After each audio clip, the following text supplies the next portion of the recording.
As I remember, Adam, it was upon this fashion. My father bequeathed me by will but poor 1,000 crowns, and as thou sayest, charged my brother on his blessing to breed me well. And there begins my sadness. My brother keeps me rustically at home, or to speak more properly, stays me here at home unkept.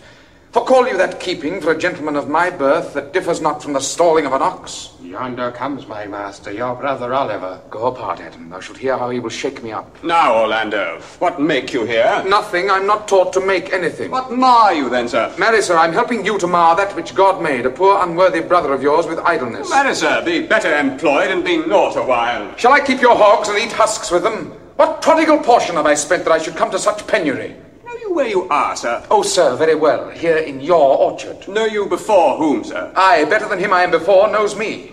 I know you are my eldest brother, and in the gentle condition of blood you should so know me. The courtesy of nations allows you my better in that you are the firstborn, but the same tradition takes not away my blood were there 20 brothers betwixt us. I have as much of my father in me as you, albeit I confess your coming before me is nearer to his revenue. What? Boy! Come, elder brother, you are too young in this. But thou lay hands on me, villain! I am no villain.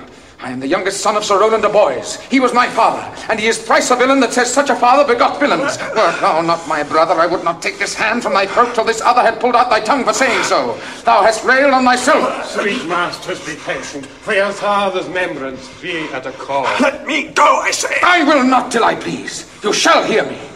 My father charged you in his will to give me good education. You have trained me like a peasant, obscuring and hiding from me all gentlemanlike qualities. The spirit of my father grows strong in me, and I will no longer endure it. Therefore, allow me such exercises as may become a gentleman, or give me the poor lottery my father left me by testament. With that I will go buy my fortunes. What wilt thou do? Beg when that is spent? Well, sir, get you in. I will not long be troubled with you. You shall have some part of your will. I pray you leave me. I will no further offend you than becomes me for my good. Get you with him, you old dog. Is old dog my reward? Most true, I have lost my teeth in your service. God be with my old master. He would not have spoke such a word. Is it even so? Begin you to grow upon me? I will physic your rankness, and yet give no 1,000 crowns neither. Hola, Dennis. Called your worship? Was not Charles, the Duke's wrestler, here to speak with me? So please you, he's here at the door and importunes access to you. Call him in. 'Twill be a good way. And tomorrow the wrestling is. Good morrow to your worship. Ah, good Monsieur Charles. What's the new news at the new court? Well, there's no news at the court, sir, but the old news. That is that the old Duke is banished by his younger brother Frederick, the new Duke, and 3 or 4 loving lords have put themselves into voluntary exile. Can you tell if Rosalind, the old Duke's daughter, be banished with her father? Oh, no. For the new Duke's daughter, her cousin Celia, so loves her that she would have followed her exile, or have died to stay behind her. Where will the old Duke live? Well, they say he's already in the Forest of Arden, and a many merry men with him. And there they live like the old Robin Hood of England. What, you wrestle tomorrow before the new Duke? Marry do I, sir. And I came to acquaint you with a matter. I'm given, sir, secretly to understand that your younger brother Orlando had the disposition to come in disguised against me to try a fall. Your brother is but young and tender, and for your love I would be loath to foil him, as I must for my own honour if he come in. Therefore, out of my love to you, I came hither to acquaint you with all, that you might stay him. Charles, I had myself notice of my brother's purpose herein, and have by underhand means laboured to dissuade him from it, but he is resolute. I'll tell thee, Charles, it is the stubbornest young fellow of France, full of ambition, an envious emulator of every man's good parts, a secret and villainous contriver against me, his natural brother. Therefore, use thy discretion. I had as lief thou didst break his neck as his finger. I'm heartily glad I came hither to you. If he come tomorrow, I'll give him his payment. If ever he go alone again, I'll never wrestle for prize more. And so God keep your worship. Farewell, good Charles.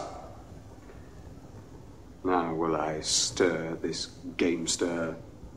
I hope I shall see an end of him. I pray thee, Rosalind, sweet my coz, be merry.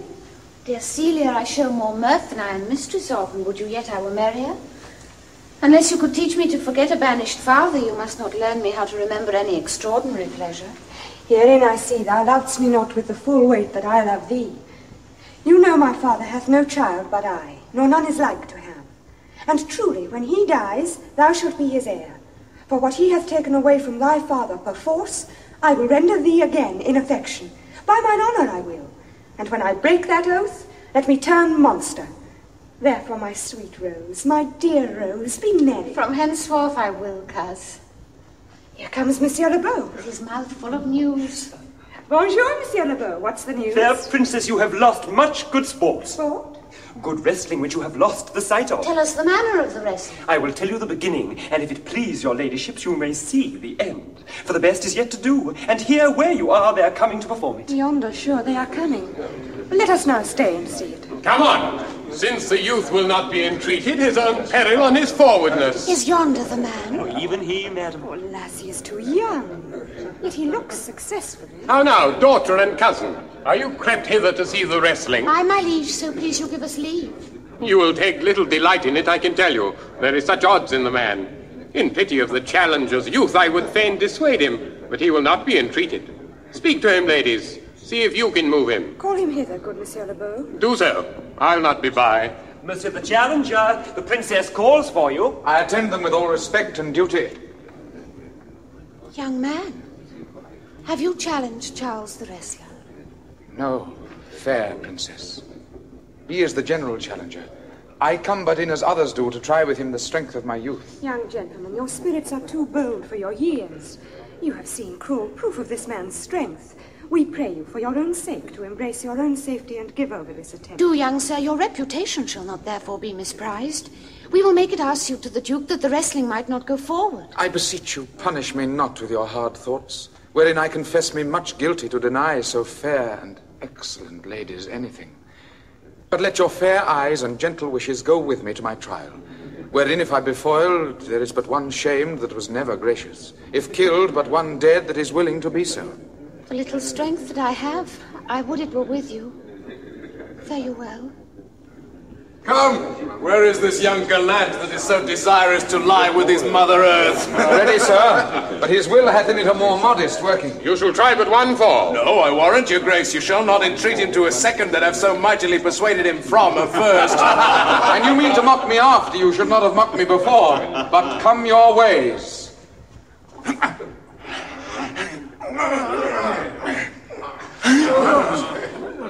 Oh, excellent, young man. No more, no more. I beseech your grace, I'm not yet well breathed. How dost thou, Charles? He cannot speak, my lord. Bear him away. What is thy name, young man? Orlando, my liege, the youngest son of Sir Rowland de Boys.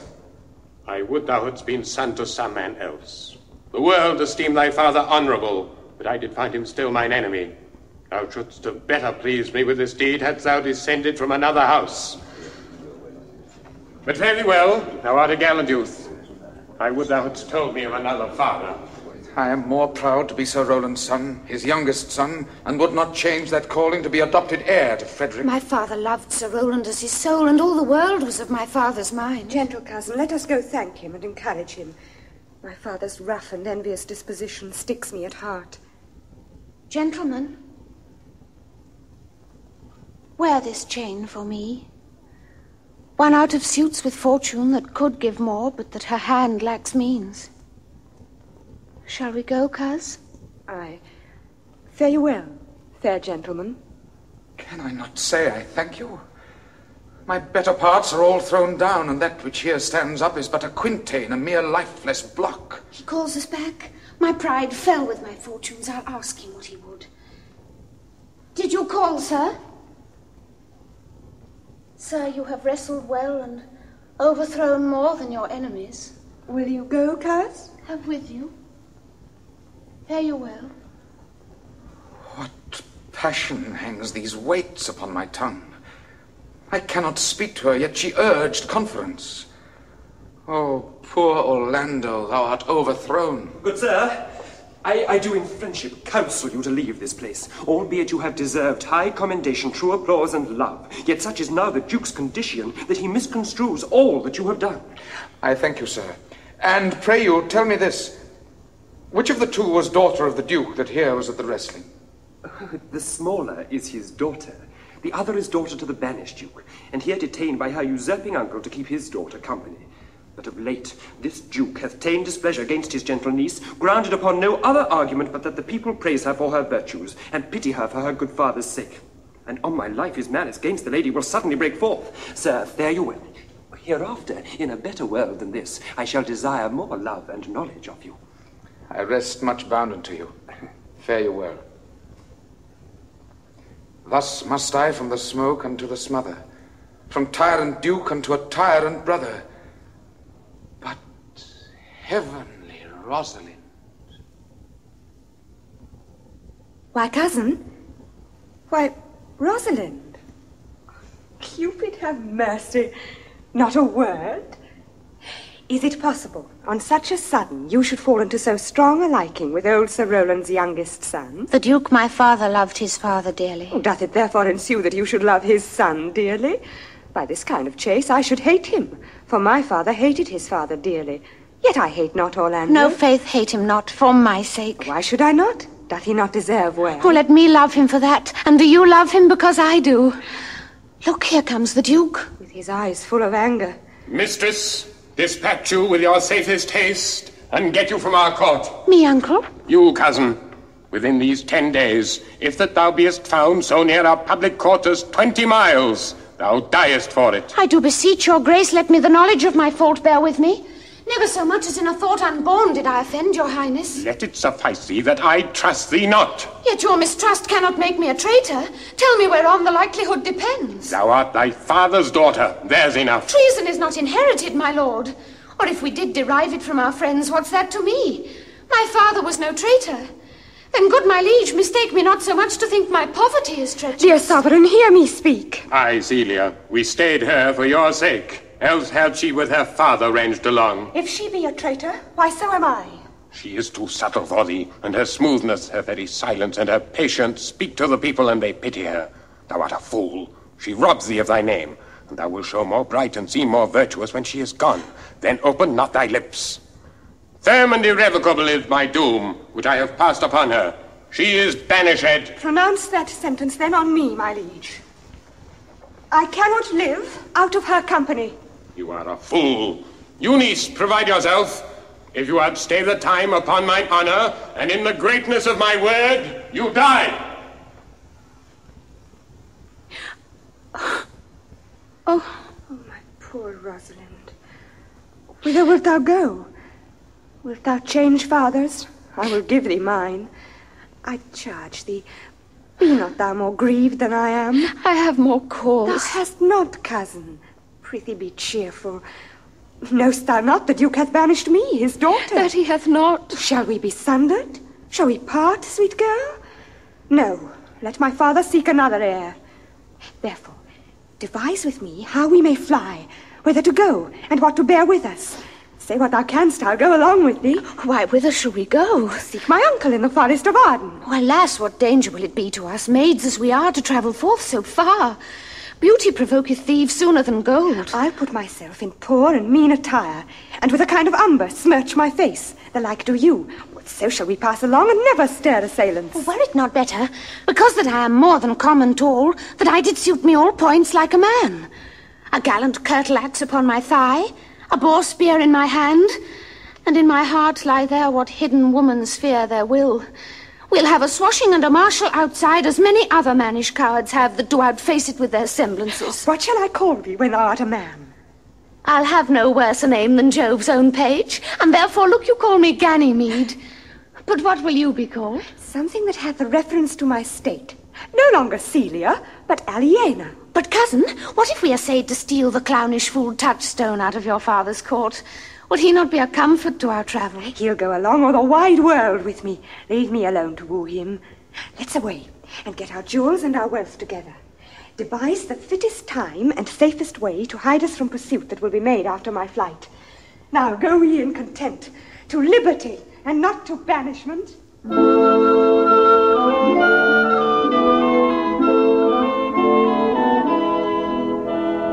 Under the greenwood tree, who loves to lie with me? his merry note unto the sweet bird's throat. Come hither, come hither, come hither. Here shall he see no enemy but winter and rough weather. More, I prithee, more, good Amiens. It will make you melancholy, Monsieur Jacques. I thank it. More, I prithee, more. I can suck melancholy out of a song as a weasel sucks eggs. More, I prithee, more. My voice is ragged. I know I cannot please you. I do not desire you to please me. I do desire you to sing. Come, sing. And you that will not, hold your tongues. Well, I'll end the song. Sirs, cover the while. The Duke will drink under this tree. He hath been all this day to look you, Monsieur Jacques. And I have been all this day to avoid him. He is too disputable for my company. I think of as many matters as he, but I give heaven thanks and make no boast of them. Come, warble, come.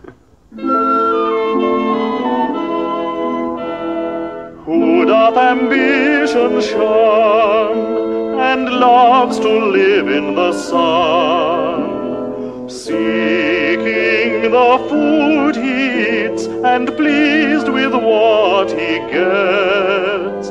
Come hither, come hither, come hither. Here shall he see no enemy but winter and rough weather. I'll give you a verse to this note that I made yesterday in despite of my invention. And I'll sing. Thus it goes. If it do come to pass that any man turn ass, leaving his wealth and ease, a stubborn will to please, Duke Dame, Duke Dame, Duke Dame. Here shall he see gross fools as he, and if he will come to me. What's that Duke Dame? 'Tis a Greek invocation to call fools into a circle. Oh, I'll go sleep if I can. If I cannot, I'll rail against all the firstborn of Eve. And I'll go seek the Duke. Oh, Jupiter, how weary are my spirits. I care not for my spirits if my legs were not weary. I could find it in my heart to disgrace my man's apparel and to cry like a woman. But I must comfort the weaker vessel, as doublet and hose ought to show itself courageous to petticoat. Therefore courage, good Aliena. I pray you bear with me. I cannot go no further. For my part, I'd rather bear with you than bear you. Well, this is the forest of Arden. Aye, now am I in Arden. The more fool I. When I was at home, I was in a better place. But travellers must be content. Aye, be so, good Touchstone. I pray you, one of you, question yon man if he for gold will give us any food. I faint almost to death. Halloa, you clown. Peace, you fool, he's not thy kinsman. Who calls? Your betters, sir. Else are they very wretched. Peace, I say. Good even to you, friend. And to you, gentle sir, and to you all. I prithee, shepherd, if that love or gold can in this desert place buy entertainment, bring us where we may rest ourselves and feed. Here's a young maid with travel much oppressed and faints for succour. Fair sir, I pity her, and wish for her sake more than for mine own. My fortunes were more able to relieve her. But I am shepherd to another man, and do not shear the fleeces that I graze. My master's of churlish disposition, and little recks to find the way to heaven by doing deeds of hospitality. Besides, his coat, his flocks and bounds of feed are now on sale. That our sheepcote now, by reason of his absence, there is nothing that you will feed on. I pray thee, if it stand with honesty, buy thou the cottage pasture and the flock, and thou shalt have to pay for it of us. And we will mend thy wages. I like this place, and willingly could waste my time in it. Well, surely the thing is to be sold. Go with me. If you like upon report the soil, the profit, and this kind of life, I will your very faithful feeder be, and buy it with your gold right suddenly.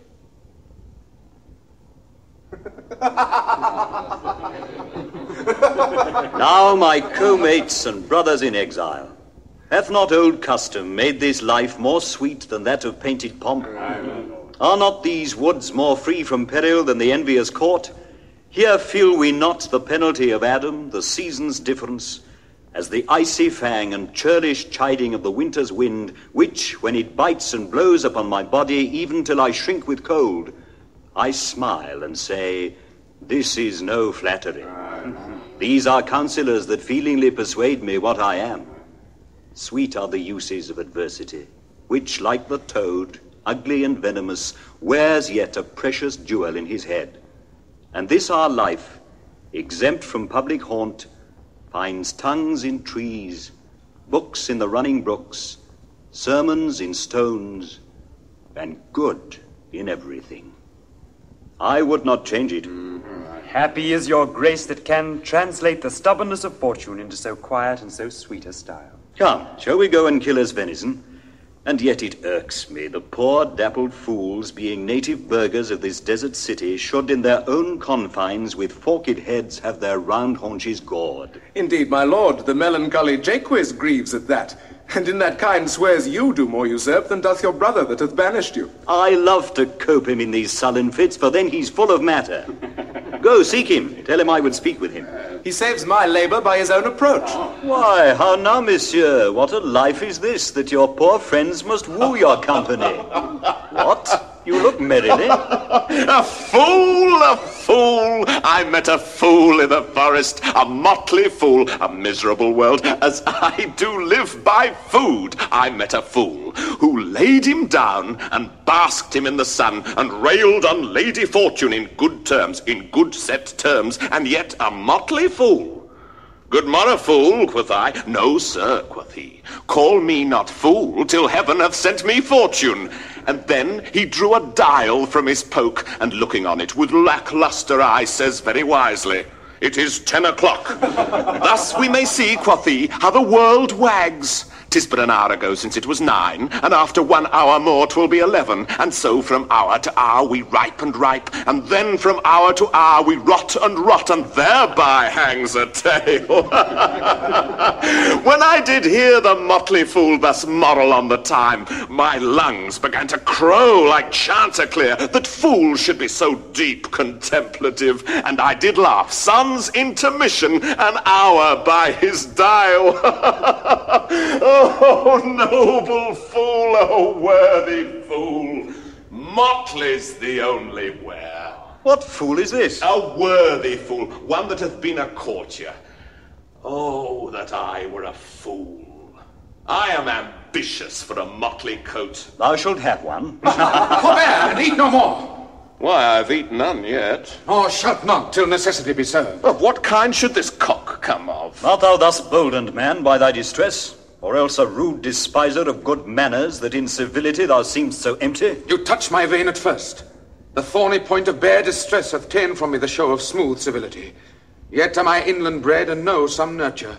But forbear, I say, he dies that touches any of this fruit till I and my affairs are answered. And you will not be answered with reason. I must die. What would you have? Your gentleness shall force more than your force move us to gentleness. I almost die for food, and let me have it. Sit down and feed, and welcome to our table. Speak you so gently? Pardon me, I pray you. I thought that all things had been savage here, and therefore put I on the countenance of stern commandment. But whate'er you are that in this desert inaccessible, under the shade of melancholy boughs, lose and neglect the creeping hours of time, if ever you have looked on better days, if ever been where bells have knolled to church, if ever sat at any good man's feast, if ever from your eyelids wiped a tear, and know what 'tis to pity and be pitied, let gentleness my strong enforcement be, in the which hope I blush and hide my sword. True is it that we have seen better days. Therefore sit you down in gentleness, and take upon command what help we have that to your wanting may be ministered. Then but forbear your food a little whiles like a doe I go to find my fawn and give it food. There is an old poor man who after me hath many a weary step limped in pure love, till he be first sufficed, Oppressed with two weak evils, age and hunger, I will not touch a bit. Go find him out, and we will nothing waste till you return. I thank you, and be blessed for your good comfort. Thou seest, we are not all alone unhappy. This wide and universal theatre presents more woeful pageants than the scene wherein we play. All the world's a stage, and all the men and women merely players. They have their exits and their entrances, and one man in his time plays many parts, his acts being 7 ages. At first, the infant, mewling and puking in the nurse's arms. Then the whining schoolboy, with his satchel and shining morning face, creeping like snail unwillingly to school. And then the lover, sighing like furnace, with a woeful ballad made to his mistress' eyebrow. Then a soldier, full of strange oaths and bearded like the pard, jealous in honour, sudden and quick in quarrel, seeking the bubble reputation even in the cannon's mouth. And then the justice, in fair round belly, with good capon lined, with eyes severe and beard a formal cut, full of wise saws and modern instances, and so he plays his part. The 6th age shifts into the lean and slippered pantaloon, with spectacles on nose and pouch on side, his youthful hose well saved, a world too wide for his shrunk shank, and his big manly voice, turning again toward childish treble, pipes and whistles in his sound. Last scene of all that ends this strange eventful history is second childishness and mere oblivion. Sans teeth, sans eyes, sans taste, sans everything.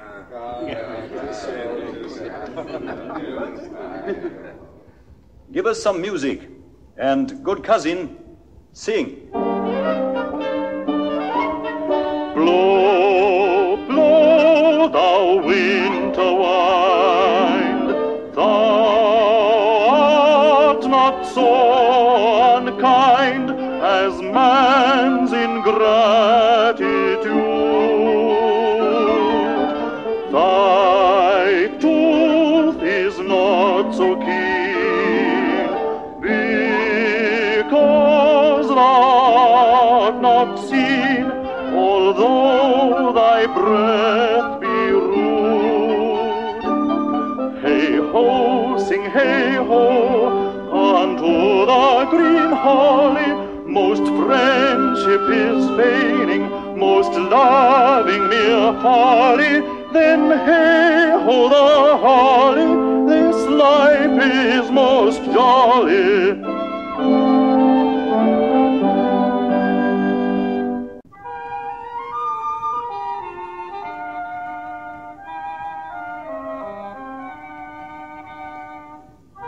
Hang there my verse in witness of my love. O Rosalind, these trees shall be my books, and in their barks my thoughts I'll character, that every eye which in this forest looks shall see thy virtue witnessed everywhere. Run, run, Orlando, carve on every tree the fair, the chaste, and unexpressive she. Wast ever in court, shepherd? No, truly, Master Touchstone. Oh, then thou art damned. Nay, I hope. Truly thou art damned, like an ill-roasted egg, all on one side. For not being at court, your reason. Why, if thou never wast at court, thou never saw'st good manners. If thou never saw'st good manners, then thy manners must be wicked, and wickedness is sin, and sin is damnation. Oh, thou art in a parlous state, shepherd. Sir, I am a true labourer. I earn that I eat, get that I wear, owe no man hate, envy no man's happiness, glad of other men's good, content with my harm. The greatest of my pride is to see my ewes graze and my lambs suck. Yes, that is another simple sin in you, to bring the ewes and the rams together and to offer to get your living by the copulation of cattle, to be bored to a bellwether and to betray a she-lamb of a 12-month to a crooked-pated old cuckoldly ram out of all reasonable match. Here comes young Master Ganymede, my new mistress's brother. From the east to western Ind, no jewel is like Rosalind. Her worth being mounted on the wind, through all the world bears Rosalind. All the pictures fairest lined are but black to Rosalind. Let no face be kept in mind, but the fair of Rosalind. This is the very false gallop of verses. Why do you infect yourself with them? Peace, you dull fool, I found them on a tree. Oh, truly the tree yields bad fruit. Now, I'll rhyme you so 8 years together, dinners and suppers and sleeping hours accepted. Out fool. For a taste. If a hart do lack a hind, let him seek out Rosalind. If the cat will after kind, so be sure will Rosalind. Winter garments must be lined, so must slender Rosalind. They that reap must sheaf and bind, then to cart with Rosalind. Sweetest nut hath sourest rind, such a nut is Rosalind. He that sweetest rose will find, must find love's prick and Rosalind. Oh, peace. Here comes my sister reading. Stand aside. On the fairest boughs, or at every sentence end, will I Rosalinda write. Oh, now back, friends. Shepherd, go off a little. Go with him, sirrah. Come, Shepherd, let us make an honourable retreat, though not with bag and baggage, yet with scrip and scrippage. Didst thou hear these verses? Oh, yes, I heard them all. What didst thou hear without wondering how thy name should be hanged and carved upon these trees? I was 7 of the 9 days out of the wonder before you came, for look here what I found on a palm tree. Trow you who hath done this? Is it a man? And a chain that you once wore about his neck. Change you colour. I prithee who? Is it possible? Nay, I prithee now with most petitionary vehemence, tell me who it is. Oh, wonderful, wonderful, and most wonderful, wonderful, and yet again wonderful. And after that, out of all who Good my complexion, I prithee take the cork out of thy mouth that I may drink thy tidings. So you may put a man in your belly. It is young Orlando. Nay, but the devil take mocking. Speak, sad brow and true maid. His faith, coz, 'tis he. Orlando? Orlando. Alas the day! What shall I do with my doublet and hose? What did he when thou saw'st him? What said he? How looked he? Wherein went he? What makes he here? Did he ask for me? Where remains he? How parted he with thee? And when shalt thou see him again? Answer me in one word. You must borrow me Gargantua's mouth first. But doth he know that I am in this forest and in man's apparel? Looks he as freshly as he did the day he wrestled? I found him under a tree, like a dropped acorn. Oh, it may well be called Jove's tree when it drops such fruit. Give me audience, good madam. Proceed. There lay he, stretched along like a wounded knight. Though it be pity to see such a sight, it well becomes the ground. Cry holler to thy tongue, I prithee, it curvets unseasonably. Do you not know I am a woman? When I think, I must speak. Sweet, say on. You bring me out. Soft, comes he not here? 'Tis he. Slink by and note him. I pray you, mar no more trees with writing love songs in their barks. I pray you mar no more of my verses with reading them ill-favouredly. Rosalind is your love's name? Yes, just. Oh, I do not like her name. There was no thought of pleasing you when she was christened. What stature is she of? Just as high as my heart. Oh, you're full of pretty answers. I'll tarry no longer with you. Farewell, good senior love. I'm glad of your departure. Adieu, good Monsieur Melancholy. I will speak to him like a saucy lackey, and under that habit play the knave with him. Do you hear, Forester? Very well. What would you? I pray you, what is the clock? You should ask me what time of day. There's no clock in the forest. Then there is no true lover in the forest. Else sighing every minute and groaning every hour would detect the lazy foot of time as well as a clock. Where dwell you, pretty youth? With this shepherdess, my sister, here in the skirts of the forest, like fringe upon a petticoat. Are you a native of this place? As the coney that you see dwell where she is kindled. Your accent is something finer than you could purchase in so removed a dwelling. I have been told so of many, but indeed an old religious uncle of mine taught me to speak, who was in his youth an inland man, one who knew courtship too well, for there he fell in love.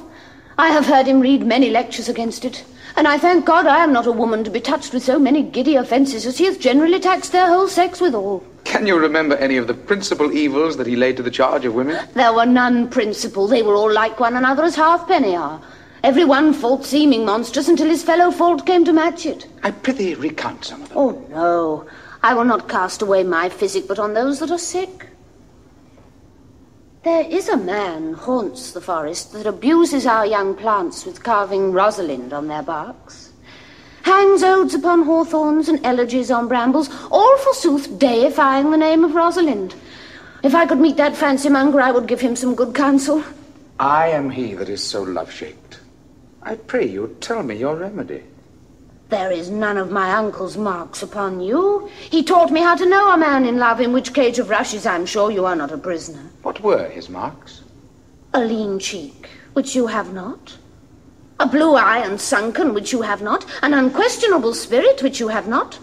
A beard neglected, which you have not. Then your hose should be ungartered, your bonnet unbanded, your sleeve unbuttoned, your shoe untied, and everything about you demonstrating a careless desolation. Fair youth, I would I could make thee believe I love. Me believe it?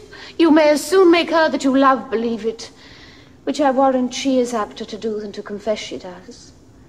But in good sooth, are you he that hangs the verses on the trees wherein Rosalind is so admired? I swear to the youth by the white hand of Rosalind, I am that he, that unfortunate he. But are you so much in love as your rhymes speak? Neither rhyme nor reason can express so much. Love is merely a madness, and I tell you deserves as well a dark house and a whip as madmen do. Yet I profess curing it by counsel. Did you ever cure any, sir? Yes, one, and in this manner. He was to imagine me his love, his mistress, and I set him every day to woo me, at which time would I, being but a moonish youth, grieve, be effeminate, changeable, longing and liking, proud, fantastical, apish, shallow, inconstant, full of tears, full of smiles, would now like him, now loathe him, then entertain him, then forswear him, now weep for him, then spit at him, that I drave my suitor from his mad humour of love to a living humour of madness, which was to forswear the full stream of the world and to live in a nook, merely monastic. And thus I cured him. And this way will I take upon me to wash your liver as clean as a sound sheep's heart, that there shall not be one spot of love in't. I would not be cured, youth. I would cure you, if you would but call me Rosalind, and come every day to my coat and woo me. Now, by the faith of my love, I will. Tell me where it is. Oh, go with me to it, and I'll show it to you. And by the way, you shall tell me where in the forest you live. Will you go? With all my heart, good youth. Oh, nay, you must call me Rosalind. Come, sister, will you go? Come apace, good Audrey. I will fetch up thy goats, Audrey. And how, Audrey? Am I the man yet? Doth my simple feature content you? Your features? Lord Warranters, what features? I am here with thee and thy goats, as the most capricious poet honest Ovid was among the Goths. Oh, truly I would the gods had made thee poetical. Well, I'm not fair, and therefore I pray the gods make me honest. Truly, and to cast away honesty upon a foul slut were to put good meat into an unclean dish. I'm not a slut. Though I thank the gods I am foul. Well, praise be the gods for thy foulness. Sluttishness may come hereafter. But, be it as it may, I will marry thee. As the ox hath his bow, the horse his curb, and the falcon her bells, so man hath his desires. And as pigeons bill, so wedlock would be nibbling. Come, sweet Audrey, we must be married, or we must live in Bawdry.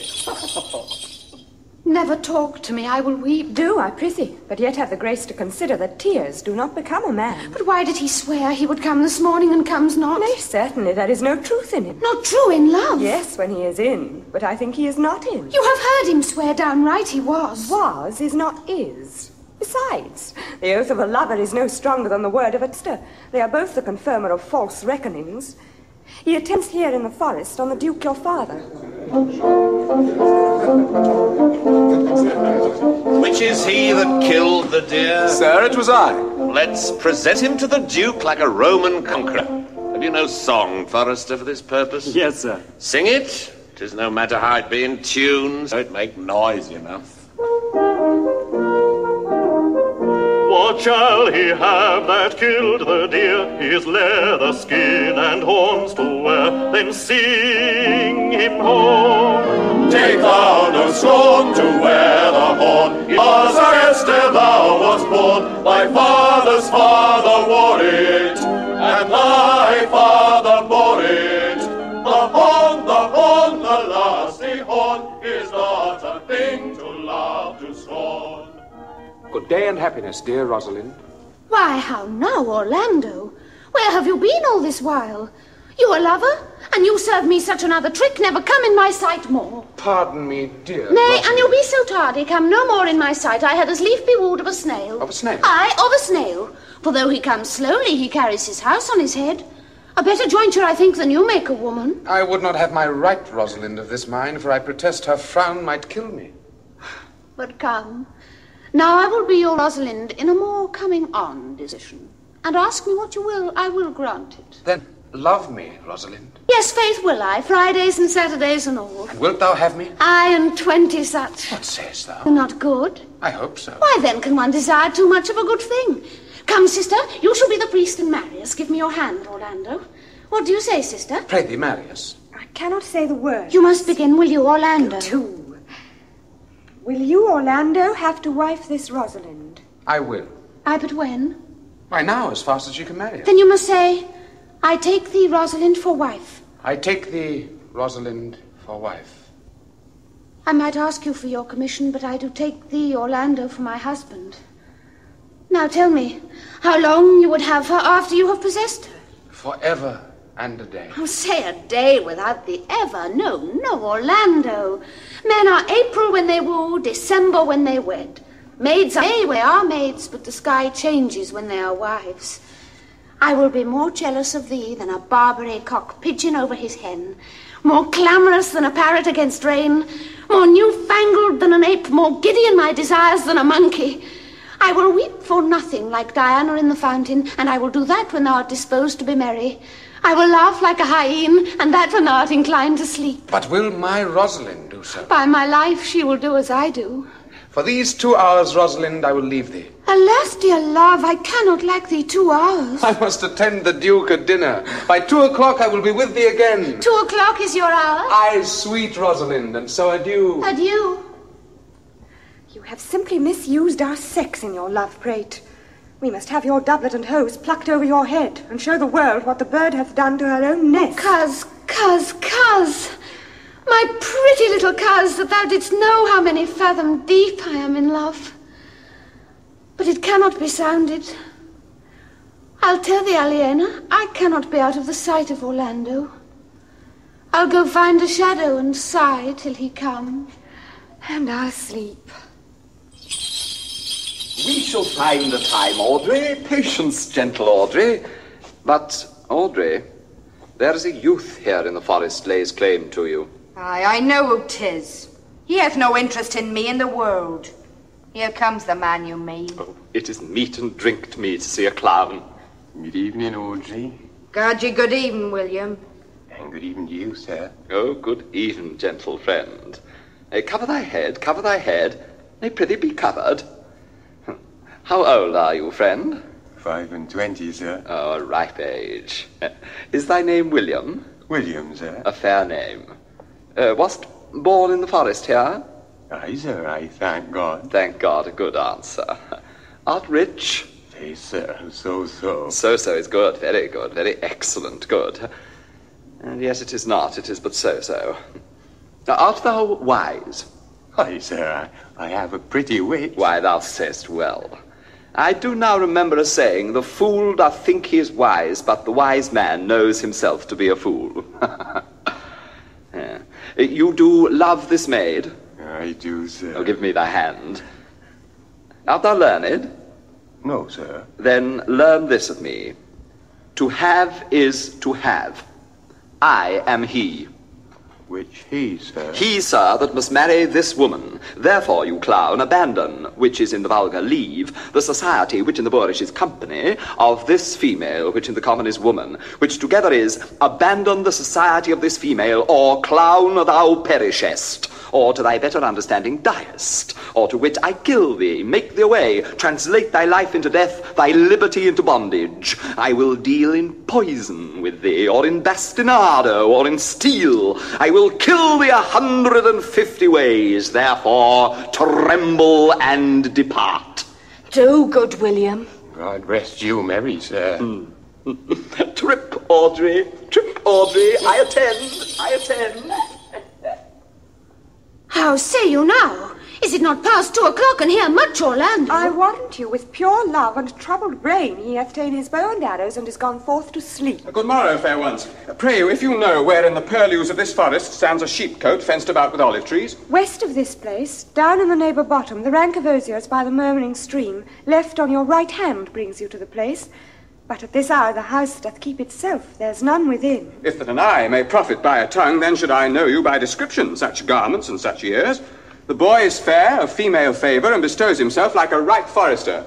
The woman, low, and browner than her brother. Are not you the owner of the house I did inquire for?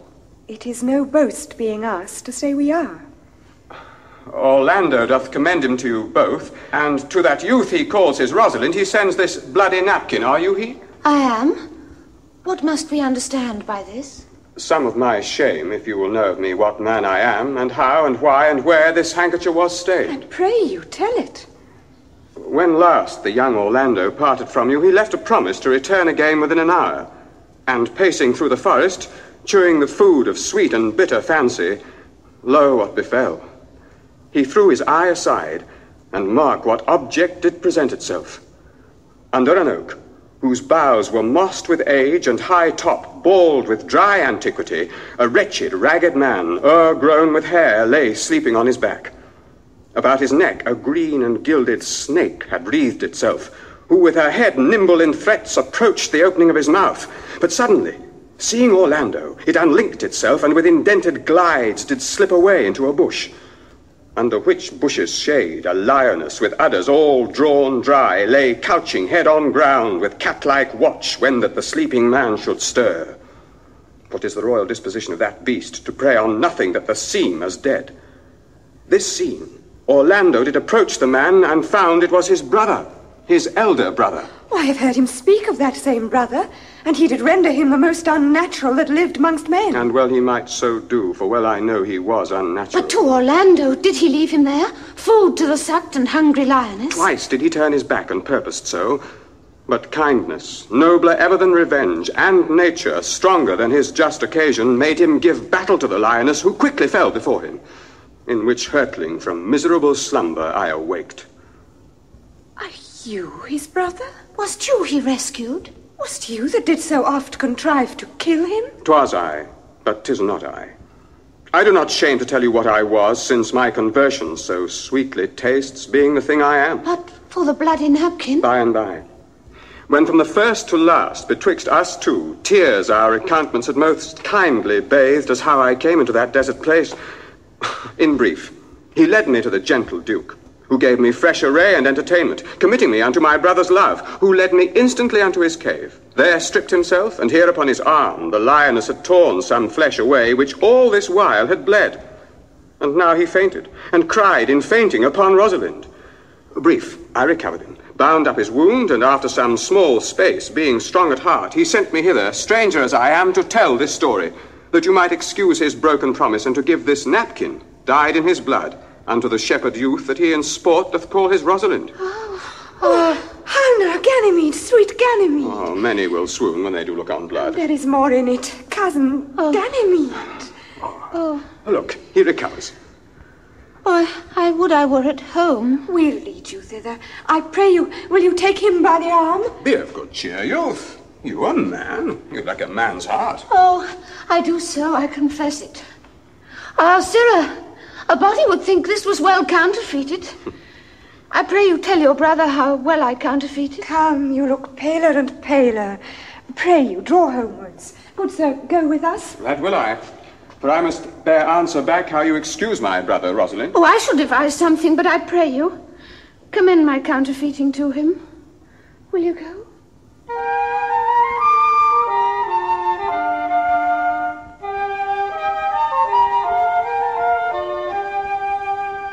Did your brother tell you how I counterfeited to swoon when he showed me your handkerchief? Aye, and greater wonders than that. Oh, I know where you are. 'Tis true. For your brother and my sister no sooner met but they looked. No sooner looked but they loved. No sooner loved but they sighed. No sooner sighed but they asked one another the reason. No sooner knew the reason but they sought the remedy. And in these degrees have they made a pair of stairs to marriage which they will climb incontinent. or else be incontinent before marriage. They are in the very wrath of love, and they will together. Clubs cannot part them. They shall be married tomorrow, and I will bid the Duke to the nuptial. But oh, how bitter a thing it is to look into happiness through another man's eyes.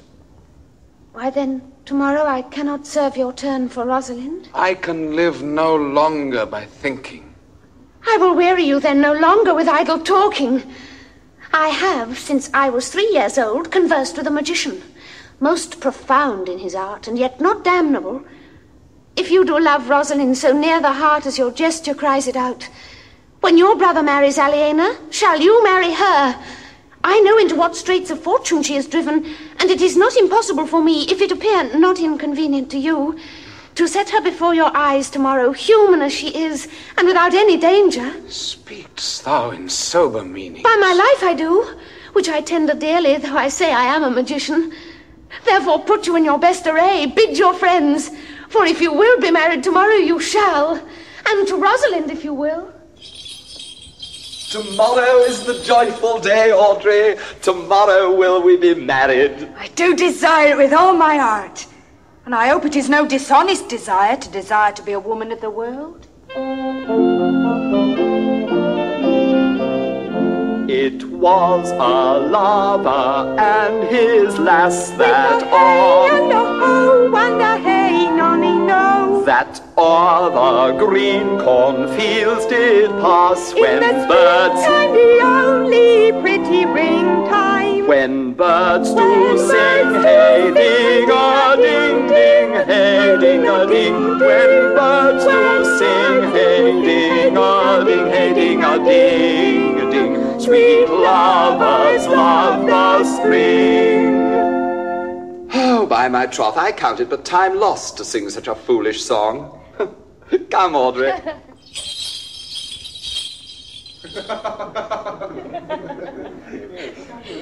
Dost thou believe, Orlando, that the boy can do all this that he hath promised?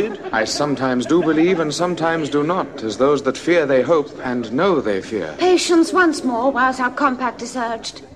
You say if I bring in your Rosalind, you will bestow her on Orlando here? That would I, had I kingdoms to give with her. And you say you will have her when I bring her? That would I, were I of all kingdoms king. I have promised to make all this matter even. Keep you your word, O Duke, to give your daughter. You yours, Orlando, to receive his daughter. From hence I go, to make these doubts all even. I do remember in this shepherd boy some lively touches of my daughter's favour. My lord, the first time that I ever saw him, methought he was a brother to your daughter. But, my good lord, this boy is forest-born, and hath been tutored in the rudiments of many desperate studies by his uncle, whom he reports to be a great magician, obscured in the circle of this forest. Salutation and greeting to you all. Good my lord, bid him welcome. This is the motley-minded gentleman that I have so often met in the forest. He hath been a courtier, he swears. If any man doubt that, let him put me to my purgation. I have trod a measure. I have flattered a lady. I have been politic with my friend, smooth with mine enemy. I have undone 3 tailors. I've had 4 quarrels, and like to have fought one. And how was that turn up? Faith, we met and found the quarrel was upon the 7th cause. How 7th cause? Good my lord, like this fellow. I like him very well. God ild you, sir, I desire you of the like. I press in here, sir, amongst the rest of the country copulatives to swear and to forswear according as marriage binds and blood breaks. A poor virgin, sir, an ill-favoured thing, sir, but mine own. A poor humour of mine, sir, to take that no man else will. Rich honesty dwells like a miser, sir, in a poor house, as your pearl in your foul oyster. But for the 7th cause, how did you find the quarrel on the 7th cause? Upon a lie 7 times removed. Bear your body more seemly, Audrey. As thus, sir. I did dislike the cut of a certain courtier's beard. He sent me word, if I said his beard was not cut well, he was in the mind it was. This is called the retort courteous. If I sent him word again, it was not well cut, he would send me word, he cut it to please himself. This is called the quip modest. If again it was not well cut, he disabled my judgment. This is called the reply churlish. If again it was not well cut, he would answer, I spake not true. This is called the reproof valiant. If again it was not well cut, he would say, I lie. This is called the counter-check quarrelsome, and so to the lie circumstantial and the lie direct. And how oft did you say his beard was not well cut? I durst go no further than the lie circumstantial, nor he durst not give me the lie direct, and so we measured swords and parted. Is this not a rare fellow, my lord?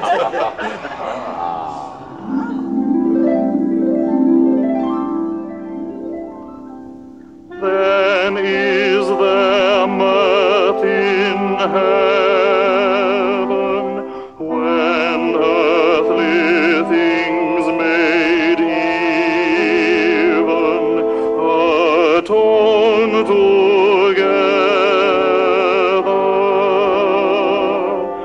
Good Duke, receive thy daughter.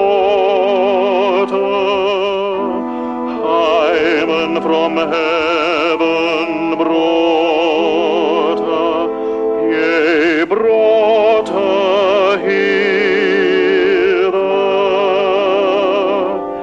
that thou mightst join her hand with his, whose heart within her bosom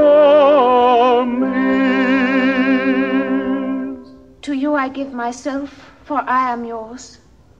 If there be truth in sight, you are my daughter.